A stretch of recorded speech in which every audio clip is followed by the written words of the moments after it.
উচ্চ মাধ্যমিক পরীক্ষার পর যারা রেজাল্ট নিয়ে ভীষণ অসন্তুষ্ট ছিলে এবং দ্রুততার সাথে রেজাল্ট চাইছিলে, অর্থাৎ পিপিআর এবং পিপিএস, যারা তৎকাল পিপিআর পিপিএস করেছিলে তাদের রেজাল্ট বেরোনো শুরু হলো।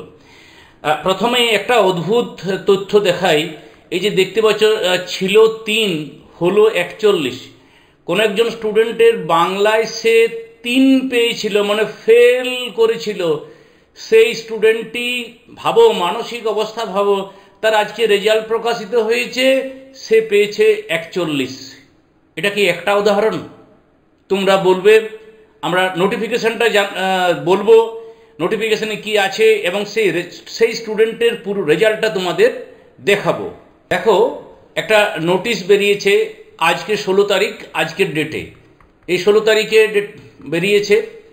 তো এখানে কি লেখা রয়েছে না, West Bengal council of higher secondary education has published the result of the major part of তৎকাল পিপিএস এবং পিপিআর। এটা ওয়েবসাইটে বেরিয়েছে এবং ওই ওয়েবসাইট থেকে তোমরা দেখতে পারবে। আশা করি ওয়েবসাইটে দেখতে পাচ্ছ। তো স্টুডেন্টরা ওখানে লগ ইন করে, তোমাদের যে স্টুডেন্ট পোর্টাল সেখানে লগ ইন করে দেখতে পাবে। এবং the council will also declare the remaining result of Tatkal PPR PPS very shortly in the same manner। এইভাবে যে কজন PPR PPS করেছো তৎকালে তাদের রেজাল্ট কিন্তু পাবলিশ করা হবে। তারপরে কি লিখছে দেখো, all the stakeholders are requested to have looked on the council website by logging the student portal and verify as to whether there is marks in the subjects।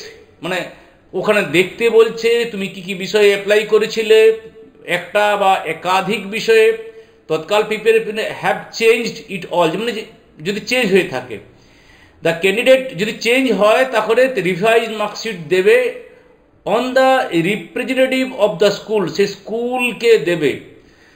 অর্থাৎ তোমাকে স্কুলে পুরনো মার্কশিট জমা করতে হবে, স্কুল সেই মার্কশিটটা কাউন্সিলের অফিস থেকে, যেখানে যার আঞ্চলিক অফিস, সেখান থেকে সে নিয়ে আসবে যত তাড়াতাড়ি সম্ভব এবং স্টুডেন্টকে সেই মার্কশিটটা, চেঞ্জ হওয়া মার্কশিটটা দেবে। আর যদি কারো চেঞ্জ না হয় তাহলে কিন্তু আনচেঞ্জ লেখা থাকবে। তো এটা নোটিশটা, আজকের নোটিশ। এরপরে আমরা দেখব যে স্টুডেন্টের মার্কস কত ছিল এবং কি হলো। প্রথমত তার অরিজিনাল মার্কশিটটা দেখব। অরিজিনাল মার্কশিটে দেখো, তো বাংলায় স্টুডেন্টটি কত পেয়েছে? 3। দেখো এখানে 3 লেখা আছে এবং সেখানে পাশে ফেল লেখা আছে। কত হয়েছে? তাকে প্রজেক্টে দেওয়া হয়েছে 20, অর্থাৎ 23। বাকি নাম্বারগুলো খেয়াল রাখো। এখানে দেখো এই নাম্বারটা কীভাবে চেঞ্জ হয়েছে স্টুডেন্টটির, মানে স্টুডেন্টটি ফেল করেছে, অর্থাৎ গ্র্যান্ড টোটাল কোনো নেই, ফেল্ড বেঙ্গলি থিওরি পেপার। এই স্টুডেন্টটির কথা ভাবো, যদি এইভাবে যদি কাউন্সিল রেজাল্ট দেয় এবং যিনি খাতা দেখেছেন তিনি যদি এইভাবে স্টুডেন্টদের সঙ্গে কি বলবো, যে চরম তার প্রতি অমানবিকতা, এটা তো মানে কি বলবো, যে আর এখানে কিছু বলার ভাষা নেই। জানি না কার কার সাথে এরকম হয়েছে। তো আমরা পরের নাম্বারটা, এই স্টুডেন্টটির পরের নাম্বারটি আমরা দেখছি।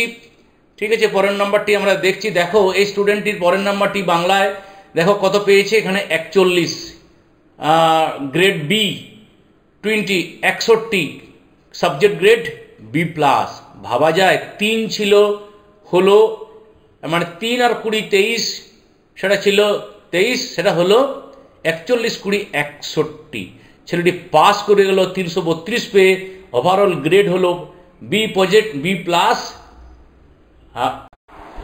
এই স্টুডেন্টটি যদি তৎকাল পিপিআর না করে যদি নর্মাল করতো তাহলে সে কবে রেজাল্ট বেরোতো, তখন তার ভর্তি শেষ হয়ে যেত, মানে কী অবস্থা তার, সে ভর্তি হতে পারতো? এমন চরম যে অমানবিকতা, এটা একটা তার নিকৃষ্টতম উদাহরণ।